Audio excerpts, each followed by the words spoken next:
Sukses selalu, sehat selalu. Ya, makasih. Saya di Purwokerto sekarang ini. Ya, walaupun singkat tapi cukup mendasar pikirannya. Sekarang saya minta Mas Eka Budianta nih, budayawan ini. Terima kasih. Nanti.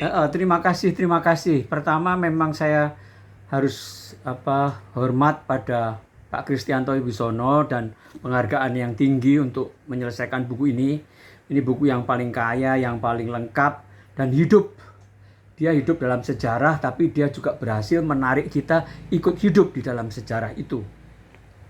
Kedua, saya mendukung misi besar beliau, yaitu mengubah Indonesia dari bangsa nomor 4 secara kuantitas di dunia menjadi nomor 4 secara kualitas. Itu yang saya kira misi besarnya dengan buku yang dia uraikan selama ini, entah dialog imajiner dengan Bung Karno yang saya baca waktu saya mahasiswa dan saya ikut bangga pada waktu itu sebagai wartawan Salemba, dan saya pengagum beliau dari dulu. Tetapi dalam buku ini saya juga ingin Pak Kris memberikan sedikit metodologi atau pemilahan yang jelas. Kalau kita ngomong tentang bangsa, itu Anda hanya membicarakan yang secara campur aduk dua komponen, yaitu negara, dalam hal ini aktivis politik dan negarawan dan aparat-aparat pemerintah, terutama menteri-menteri, presiden-presiden, wakil, dan politisi-politisi.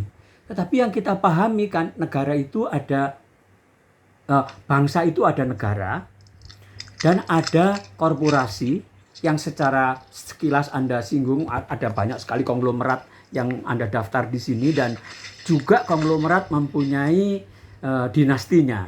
Konglomerat Indonesia itu biasanya hanya 3 dinasti. Dinasti pertama kerja keras, dinasti kedua menikmati, dinasti ketiga menghabiskan. Saya tidak tahu bagaimana dinasti di dalam politik. Tetapi ada peran lain yang tadi Ajat sudah sebut, yaitu ormas atau budayawan-budayawan yang kalau kita kenal itu ada, ya mungkin Anda juga sudah memasukkan Nahdlatul Ulama, Muhammadiyah dan sebagainya. LSM, peranan LSM itu penting.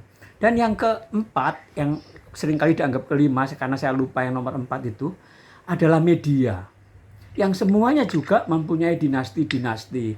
Jadi seandainya buku ini dipilah dengan urutan-urutan bagaimana di negara membentuk dinasti Mentengnya, atau Jokowi dengan dinasti barunya, Megawati atau SBY dengan dinastinya, lalu di dalam korporasi ada dinasti-dinasti juga yang tumbuh kembang, dan di dalam pers media juga demikian ada ini, itu saya kira akan lebih lengkap.